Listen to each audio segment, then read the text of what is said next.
Hola hermanos, que el Señor los bendiga.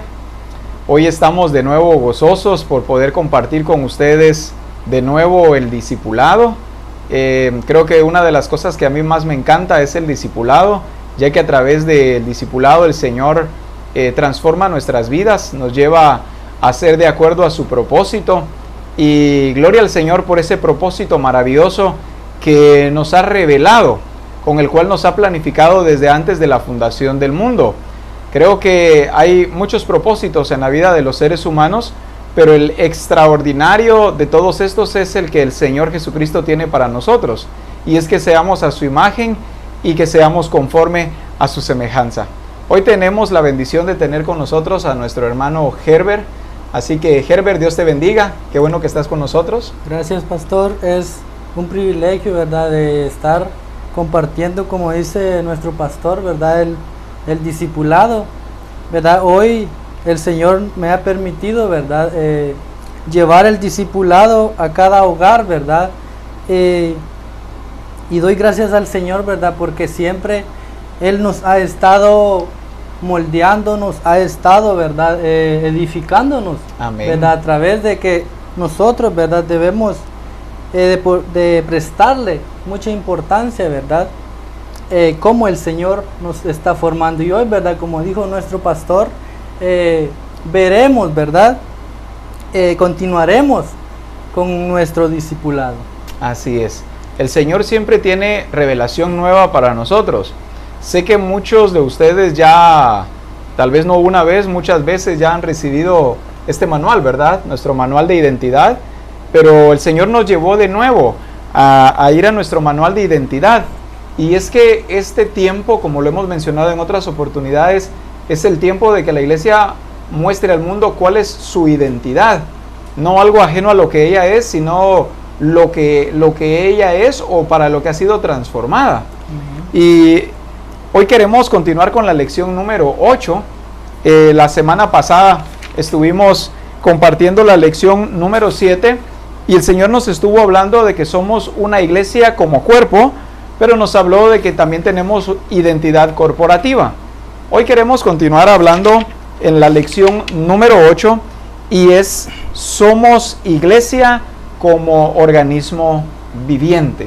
Somos iglesia como organismo viviente. Así que prestemos atención, que el Señor tiene una revelación muy amplia a través de su palabra para todos nosotros. Vamos a escuchar las preguntas. Dice la primera pregunta: ¿qué idea les surge cuando se habla de iglesia? La número 2, ¿será lo mismo iglesia que religión? Y la número 3 dice: ¿cuál es la iglesia verdadera? La iglesia verdadera, ¿verdad?, ya sabemos todos, ¿verdad?, es aquella iglesia viva, como dice, ¿verdad?, el título que hoy estaremos hablando, es aquella, ¿verdad?, que transmite vida, ¿verdad? Así Entonces, esa es la iglesia verdadera que quiere Cristo. Amén.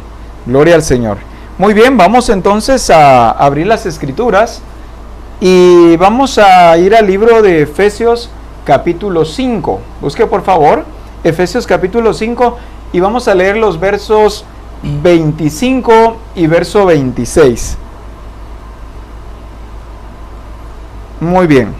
Dice la Escritura: maridos, amad a vuestras mujeres, así como Cristo amó a la iglesia y se entregó a sí mismo por ella, para santificarla, habiéndola purificado en el lavamiento del agua por la palabra. Muy bien. En Efesios capítulo 5, versos 25 y 26, como acabamos de leer, nos habla acá el Señor respecto, o más bien nos revela, ¿verdad? Nos revela este ejemplo, mostrándose de la misma manera como Cristo amó a la iglesia y se entregó a sí mismo por ella, ¿verdad? O sea, nos da modelo a nosotros la iglesia de, digamos así, de la forma en la que nosotros debemos amar a la iglesia o de la forma como nosotros debemos ver a la iglesia. La parte, digamos, del principio, ¿verdad?, de nuestro texto dice, maridos, amad a vuestras mujeres, pero le da, digamos, al marido el modelo o el ejemplo de cómo debe amar a su mujer. Y dice que es así como Cristo amó a la iglesia. Veo acá que siempre Jesús ha sido el modelo. Siempre Jesús ha sido el ejemplo. Esta lección no habla de cómo nosotros los maridos debemos amar a vuestras mujeres, pero sí nos muestra a un Jesús siempre revelándose como el ejemplo, siempre revelándose como el primero en la ejecución de los mandatos o de la visión de nuestro Padre. ¿Qué encuentras tú en este versículo? Cuéntanos. Amén. Donde dice, ¿verdad? Así como Cristo, o sea, hay un modelo. Amén. ¿Verdad? Jesucristo, ahí sí que el Señor Jesucristo, ¿verdad?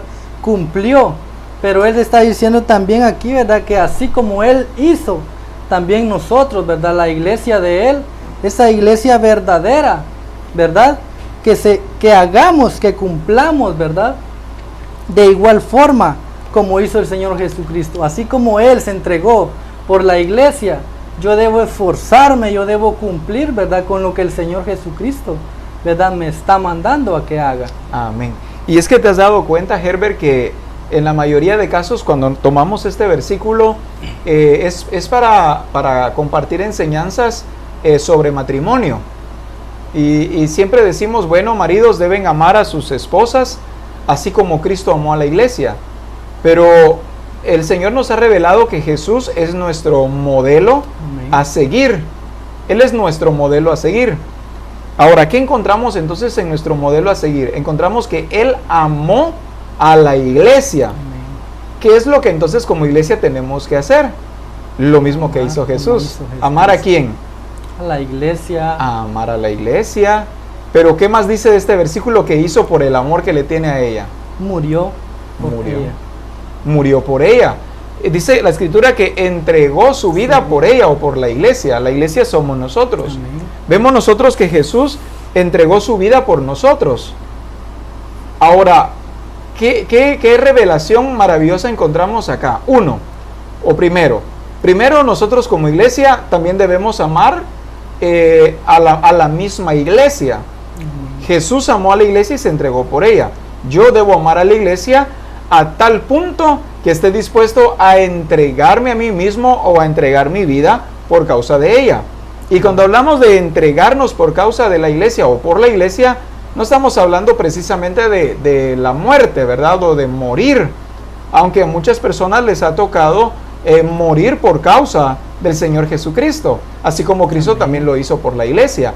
Pero cuando habla la Escritura de que nosotros debemos entregar nuestra vida por ella, está hablando de la importancia que nosotros debemos darle a la iglesia, así como para Jesús fue sumamente importante la iglesia. Amén. La misma iglesia, la misma importancia le debo dar yo. Hacer, ¿verdad? Por ejemplo, cuando el Señor a mí me delega algo, ¿verdad? Hacerlo con ese amor, sabiendo, ¿verdad? Que el Señor Jesucristo hizo, ¿qué fue lo que hizo por nosotros? Dio su vida. Entonces, ¿cómo yo no hacer, ¿verdad? Y hacerlo de la manera correcta y de la manera, ¿verdad? Que el Señor le agrade, ¿verdad? Así es. Nosotros vemos una entrega de Jesús hacia la iglesia, pero la entrega que tuvo Cristo hacia la iglesia no precisamente fue hasta cuando Él murió en la cruz. No, la entrega de Él fue total desde el principio. O sea, no es que Jesús se haya entregado hasta el final. Jesús se entregó por la iglesia desde el principio. Se entregó a ella, dedicándole tiempo, enseñándola, perfeccionándola, ocupó tiempo, muchos esfuerzos, muchos sacrificios. Amén. Eso es una entrega. Vemos entonces en la palabra cómo nosotros tenemos que hacer lo mismo. ¿Te has dado cuenta que hay muchos discípulos que han entendido muy bien esta revelación y también desde el principio han estado entregando su vida por la iglesia a través, por ejemplo, de viajar distancias largas para llegar a más discípulos y compartirles la palabra, o a veces el involucrar de su propio bolsillo, ¿verdad? Dinero de su propia bolsa, regresar tarde a casa o tener que realizar sus trabajos personales, pero aún así hacer un gran esfuerzo por también entregar el todo por la obra del Señor. ¿Has visto Amén. eso? Así es, pastor. Siempre, ¿verdad? En nuestra congregación, ¿verdad? Hemos visto eso, que hay hermanos, como dice usted, ayudando, ¿verdad? A otros, ayudando a la misma iglesia, ¿verdad? Por ejemplo, a veces, ¿verdad? Yo he visto casos, por ejemplo, ¿verdad? Que alguien tenga, una necesidad, puedo decir, ¿verdad? ¿Qué debo hacer yo como iglesia, como hijo de Dios? Llevarlo, ¿verdad? A cumplir Así lo es. que Él quiere lograr. Entonces, ¿verdad? Yo ahí veo, ¿verdad? Así como dice, como Cristo se entregó por la iglesia. Entonces, desde el principio, como dijo usted, ¿verdad? Desde el principio la llevó hasta que se entregó, la amó y se entregó por ella. Amén. De igual forma, ¿verdad? Yo debo ver así como Cristo vio a la iglesia. Yo como hijo de Dios ver también, ¿verdad? La iglesia. Y ayudarla, ¿verdad? Como dice la Escritura. Verla de la misma manera, Amén. ¿verdad? Porque esta palabra que dice, así como Cristo amó a la iglesia, o sea, de la misma manera que Cristo amó a la iglesia, así debo amarla yo. De la misma manera que Cristo se entregó por ella, de la misma manera debo hacerlo yo también. Así Y- como Cristo, ¿verdad? Perdón. Ajá. Dejó el modelo. ¿Cómo yo cambiarlo? Amén. Si no así como Cristo la dejó, pues así de igual forma yo debo lograr, así como Cristo dejó, ¿verdad? Así es. ¿Por qué? Porque nosotros encontramos, ¿verdad? Esta entrega del Señor. Y no Amén. estamos hablando de algo que se hace a medias, sino que estamos hablando de algo que se dio por completo, de algo que fue total, al punto que Jesús murió por la iglesia. Pero ¿cuántos discípulos, cuántas personas aún no han entendido cómo debe ser la entrega que deben tener hacia la iglesia? Y a veces las personas, ¿verdad?, le dan muy poca importancia o no le dan importancia a la iglesia del Señor Jesucristo. Sin embargo, vemos en este versículo, ¿verdad?, la importancia que Cristo le dio a la iglesia. Amén. Y esa importancia fue la que lo llevó a morir también por ella. Así es. Vamos a leer, ¿nos lees por favor el primer párrafo? Amén. Dice, comenzaremos afirmando que de la manera que visualizamos las cosas que nos rodean, así será el interés que demostremos de la manera en que actuemos y el grado de influencia que tendremos ante dichas situaciones. Por ejemplo, yo podría considerar que el Evangelio del Reino de Dios es solo para un pequeño grupo de personas escogidas por Dios y que este grupo selecto, por leer mucho las Escrituras, se hizo acreedor de este privilegio. El resultado sería que yo le prestaría muy poca atención o en el peor de los casos no demostraría ningún interés en el tema, lo cual me conduciría a actuar de manera indiferente y negativa respecto a todo lo relacionado con el Evangelio del Reino de Dios. Amén. La Escritura dice en Proverbios 23:7, porque cuál es su pensamiento en su corazón, tal es él. Amén. Veo, pastor, en este párrafo que dice, ¿verdad? Si yo no le presto, dice, mucha atención, entonces mi interés va a ser poco, es Va a ser decir, poco. ¿verdad? Entonces, si veo así como Jesucristo, como veo el texto base, dice que así como la amó, así se entregó por ella. Pero si yo le presto muy poca atención, ¿verdad? No voy a tener ese anhelo, ¿verdad?, de alcanzar lo que quiero yo alcanzar. Sí. Si no va a ser poco, entonces veo que yo a lo que es del Señor Jesucristo, yo como discípulo, ¿verdad?, como iglesia verdadera, como dice la palabra, ¿verdad?, yo debo esmerarme, yo debo alcanzar, ¿verdad?, lo que Cristo ha dejado. Amén. Y es que dice acá, ¿verdad? De la manera en la que visualicemos a la iglesia, así será la mucha o poca importancia que le demos. Pero es importante la manera en la que yo visualizo a la iglesia. ¿Cómo visualizó Cristo a la iglesia?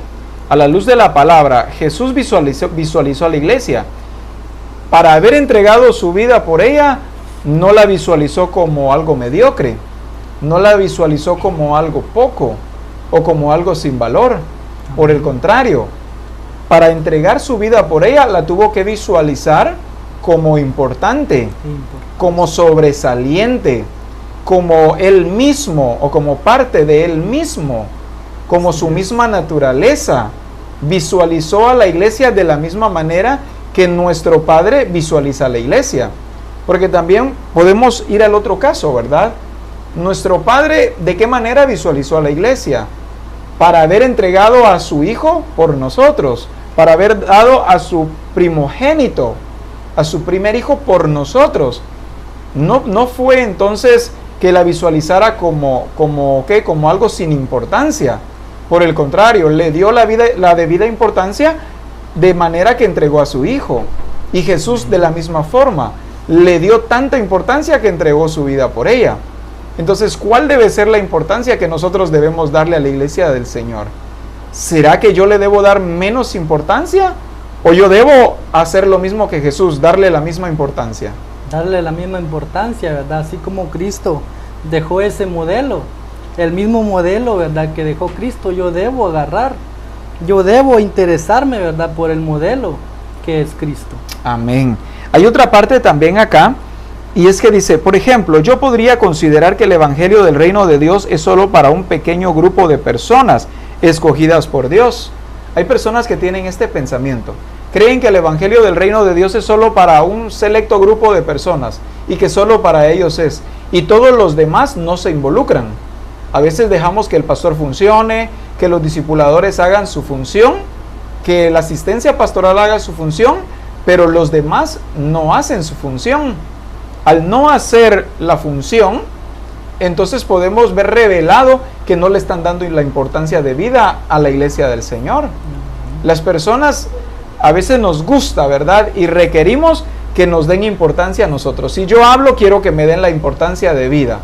Pero si el otro habla, no me interesa lo que el otro pueda decir.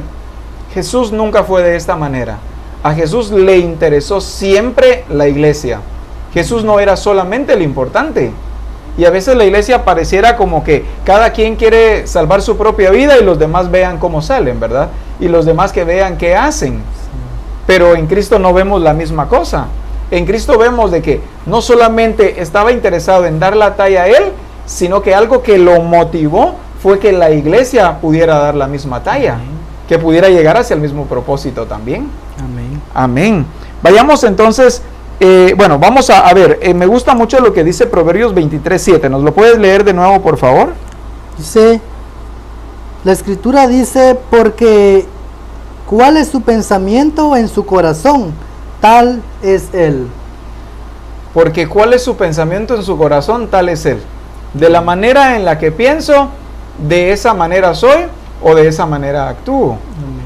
¿Cuál es nuestro pensamiento entonces de acuerdo a la iglesia? ¿Compartimos el mismo deseo o el mismo sentir que hubo en Cristo Jesús? La palabra dice, haya pues en vosotros este mismo sentir que hubo en Cristo Jesús. Ese sentir es el que nos debe caracterizar. Ahora, nos dice acá, el concepto de iglesia ha causado malas interpretaciones, pues al no entenderlo plenamente, se limita nuestra identidad como iglesia de Jesucristo. ¿Cómo visualizamos nosotros la iglesia? Nosotros somos iglesia también. Aún podemos decir, ¿cómo nos visualizamos nosotros como iglesia del Señor? Hay personas que tienen un concepto muy bajo respecto a que somos la iglesia del Señor. A eso se debe que mucha gente se avergüenza del Señor, o se avergüenzan de llamarse hermanos los unos a los otros, o de decir, él es mi hermano o ella es mi hermana. Se avergüenzan muchos de ellos de ir a una iglesia y entonces se esconden la Biblia. Yo no necesito o no debo sentir vergüenza porque yo soy iglesia o porque mis hermanos, ¿verdad?, son iglesia. Dice la palabra que Jesús no se avergonzó de llamarnos hermanos. No se avergonzó de decir, Pedro es mi hermano, Juan es mi hermano, o cualquiera de los discípulos, y no solamente los 12, sino todas aquellas personas que anduvieron con él. Nunca se avergonzó de llamarlos hermanos, porque les dio la importancia de vida. Pero ¿te has dado cuenta que gran parte de la iglesia se avergüenza de ser iglesia y de decir que se congrega? Amén. Veo también, pastor, ahí en el ejemplo que decía de que Jesucristo, ¿verdad?, no se avergonzaba de llamarnos hermanos a nosotros, también al apóstol Pedro, ¿verdad? ¿Por qué? Porque el Señor Jesucristo entendía la visión del Padre, o sea, Él sabía cuál era el propósito, ¿verdad?, de nuestro Padre. Amén. Entonces yo como hijo de Dios de igual forma, ¿verdad? Yo debo saber cuál es la importancia que yo debo dar, ¿verdad? Así A la es. iglesia. Amén. Visualizarla de esa manera, con la importancia de vida. Entonces, por eso dice, a veces hemos malinterpretado este concepto, ¿verdad? De que nosotros somos iglesia. Estructura, dice. La idea que tenemos cuando hablamos de la iglesia es la de una construcción de 4 paredes, con techo, puertas, ventanas y en su interior sillas o bancas, entre otros objetos. Sin embargo, esto define más bien una estructura construida con diversos tipos de materiales y a la que generalmente las escrituras le llaman templo o casa de Dios. En el Antiguo Testamento encontramos el tabernáculo, el templo de Salomón, etc. Y en el Nuevo Testamento el templo de Jerusalén. La palabra de Dios define que es en el templo donde se reúne la iglesia. Hay una diferencia entre templo e iglesia, ¿verdad? Amén. Y por eso esta parte dice estructura. Cuando nosotros hablamos del templo estamos hablando de la estructura. Pero si hablamos de iglesia, estamos hablando de las personas. Amén, Señor. Estamos hablando de los que hemos recibido a Cristo como el Señor de nuestra vida. Pero aún este concepto es importante que nosotros lo entendamos correctamente. Porque las personas, ¿a qué le llaman iglesia? A veces le llaman iglesia, como dice ahí, a la estructura, al templo, a la casa de 4 paredes, ¿verdad? Como decimos, ¿verdad? Pero en realidad, ¿verdad? Iglesia es aquella persona que refleja, ¿verdad? A Cristo. Amén. Esa es la verdadera iglesia del Señor Jesucristo. No son las 4 paredes. Cuando Cristo venga, las 4 paredes se van a quedar. Así es. Sin embargo, la iglesia es la que va a ser recogida, la iglesia es la que va a ser llevada. ¿Por qué Cristo llevará a la iglesia? Porque le da la importancia de vida. Pero es que todo tiene que ver con la forma en la que nosotros lo visualicemos. Hace poco platicaba con un hermano de cuando éramos niños, la forma en la que imaginábamos las cosas, y ahora nos damos cuenta que no es de la forma en la que las imaginábamos, pero teníamos una mente infantil. Y la mente infantil pues tiene creatividad, pero no siempre es lo real, lo que imagina. Entonces me dice él, fíjese pastor, me dice que yo cuando hablaban de que Dios está allá en los cielos, yo me imaginaba, me dice, así como allá en su casa, que hay un montón de vigas de metal, me dice. Yo me imaginaba que arriba de las nubes había un montón de vigas de metal y que allá arriba estaba Dios encima de las vigas, agarrado de las vigas, y que nos miraba entre las vigas para abajo. Yo era un niño, me dice, yo me imaginaba así a Dios agarrado viéndonos. Entonces me dice, ahora que ya estoy grande, me doy cuenta de que no es de esa manera. Entonces yo le contaba también algunas cosas curiosas que a mí también me sucedieron, que yo también imaginaba cosas de una manera, pero más ahora las entiendo. Ahora, pensemos esto. Cuando nosotros hablamos de iglesia, no hablamos de la estructura. Pero sabes que hay mucha gente que tiene una mente infantil que aún no se ha desarrollado y sigue pensando de la iglesia como una estructura, imaginando algo que no es real, imaginando algo que no es de esa manera. Por eso el Señor hoy nos está llevando a entender verdaderamente cuál es la iglesia, cuál es el lugar que le corresponde a la iglesia o en la posición en la que nuestro Padre ha puesto a la iglesia. Amén. Porque para que haya puesto a sus enemigos debajo de la planta de nuestros pies, que nosotros que somos la iglesia, entonces, ¿qué importancia nosotros tenemos para el Señor? Amén. Por eso, ¿verdad? Hoy en día, ¿verdad? Con esto que hay, ¿verdad? Muchas que de las personas, como dice usted, que piensan sobre que la iglesia, que el templo es la iglesia, ¿verdad? Hay un concepto erróneo. Entonces, cuando nosotros, ¿verdad? Esos hijos de Dios, sabemos que la iglesia soy yo, la iglesia es usted, ¿verdad? Es ahí donde le damos una importancia grande al Señor. ¿Por qué? Porque sabemos que le adoramos en nuestros hogares, Amén. que no nos impide, aunque no vengamos al templo, aunque en el templo, ¿verdad?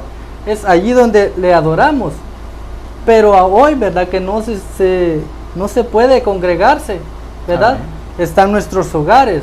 Pero eso es, ¿verdad? Cuando cada uno de nosotros entendemos la realidad, entendemos que fuimos llamados, ¿verdad? Iglesia de Cristo. Amén. La gente que tiene la idea antigua ¿qué es lo que está pasando? Lo que dices tú, ¿verdad? Al tener la idea antigua de que iglesias son las 4 paredes, ahora que no nos estamos congregando, las personas han caído en un resfrío espiritual, porque piensan de que es en las 4 paredes, digamos, del templo o de la estructura, el único lugar donde se puede adorar a Dios. Pero qué importante lo que tú nos dices. Cuando yo entiendo que yo soy la iglesia, en mi casa adoro.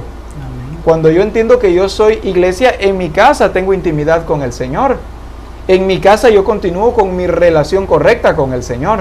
Pero cuando yo no entiendo esto, yo voy a esperar hasta que reabran otra vez las estructuras o los templos para entonces volver a buscar al Señor. Mientras tanto, ¿cuánto alejamiento tuve, verdad? Exacto. Pero es por eso, porque no visualizamos correctamente las cosas a la luz de la palabra. Quiero leer esta última parte y luego nos lees tú el privilegio. Amén. El fundamento en la vida de un discípulo como iglesia en Jesucristo, el Hijo del Dios viviente, Él es la roca, la principal piedra del ángulo. Tanto en Mateo 16, 18 como en 1 Pedro 2, 4 al 8, sin esta base no es posible ser edificados como iglesia, ya que fue Jesús mismo quien dijo, porque separados de mí nada podéis hacer. Para que yo pueda ser edificado como iglesia, mi fundamento tiene que ser el Señor Jesucristo. Si Cristo no es el fundamento de la iglesia no puede ser edificada, porque Él, dice la palabra, que es la principal piedra del ángulo. Cuando se va a edificar una casa, por ejemplo, ¿qué es lo primero que se hace? Se pone un fundamento, ¿verdad? Y ese fundamento lleva piedra. Empezamos compramos piedra por camionadas y para poner un buen cimiento o fundamento. Dice la palabra que Cristo es la principal piedra para sobreedificar o para edificar de allí para adelante. Pero sin Cristo, la iglesia no puede ser edificada. O sea, la falta de Cristo no nos permite edificación. Amén. Eso, como le decía, cuando no entendemos, es la falta, ¿verdad?, de la roca, ¿verdad? Porque cuando Cristo, cuando nosotros, cuando yo, y como iglesia, como usted como iglesia, edifico sobre la roca, ¿verdad? Ahí el Señor Jesucristo nos va guiando, ¿verdad? Pero cuando no edificamos en la roca del ángulo, como dice aquí, amén, ¿verdad? Entonces, ahí hay un pensamiento diferente, ya no pensamos como piensa Cristo, ¿verdad? Entonces amén, ya hay algo equivocado. Así es, ya nuestro pensamiento se desvió. Amén. Y ya no estamos viendo con la misma visión de nuestro Padre, ya hemos tomado una visión diferente. Puede ser la visión de un pensamiento humano, o más bien es una visión de un pensamiento humano. Ya nos perdimos, ¿verdad? Necesitamos tener entonces la revelación de las Escrituras. Veamos por favor el privilegio. Dice, Dios en su plan divino estableció que todo aquel que ha sido lavado por la sangre de Jesucristo forma parte de la iglesia del Señor. Vemos, ¿verdad?, cómo dice, todo aquel que ha sido lavado. Ahí incluye a esa iglesia verdadera, ¿verdad?, de la que hoy estamos hablando, de esa iglesia que vive, que tiene vida, ¿verdad? Dice, forma parte de la iglesia del Señor. Amén. Entonces, cuando yo vengo, ¿verdad?, y reconozco al Señor Jesucristo como mi Padre, como mi Señor, ¿verdad?, ya soy parte de Él, ya edifico en la roca que es Cristo, y ya vengo a formar, ¿verdad?, parte del plan de Él. Así es, ya soy yo edificado como iglesia. Amén. Pero sabiendo que no soy el único, ¿verdad? Y que en esa edificación estamos todos nuestros hermanos. Amén. Por eso dice la Escritura que dice que el Señor mismo constituyó a unos apóstoles, a otros profetas, a otros evangelistas, a otros pastores y maestros, pero dice a fin de perfeccionar a la iglesia, y concluye diciendo ese versículo, para la edificación del cuerpo de Cristo. La iglesia es el cuerpo de Cristo, y todos nosotros edificamos el cuerpo de Cristo, pero lo edificamos en la persona de Cristo. Y ese es el privilegio. Ese es el privilegio, lo que tú acabas de leernos ahora, ¿verdad? Hemos sido lavados con la sangre del Señor Jesucristo y ese es un privilegio maravilloso. Amén. En Hechos capítulo 20, verso 28, dice la Escritura, Hechos 20, 28, por tanto, mirad por vosotros y por todo el rebaño, en que el Espíritu Santo os ha puesto por obispos, para apacentar la iglesia del Señor, la cual Él ganó por su propia sangre. Quiero hacer una pregunta, Herbert. Tú, por ejemplo, eres asistente pastoral, pero también eres un discipulador y también eres un discípulo del Señor, sobre todo un discípulo del Señor. Muy bien. En las lecciones o enseñanzas o adiestramiento, discipulado de adiestramiento que tú compartes a tu grupo de comunión familiar, ¿lo haces solamente para ser edificado tú o hay un propósito más? El propósito es verdad de que así como el Señor Jesucristo nos ha confiado, nos ha delegado ese grupo, es para edificarlos, ¿verdad? Porque dice así como dice el texto ¿verdad? Mirad, por tanto, mirad por vosotros y por todo el rebaño, ¿verdad? Por todos los que el Señor, los que el Señor, ¿verdad? Me ha dado. Amén. Yo debo edificarlos. ¿Por qué? Porque el Señor ha visto en mí, ¿verdad? Que soy capaz de edificar. Por eso, como decía usted también, por eso constituyó a unos apóstoles, maestros. Pero ¿para qué los constituyó? Para que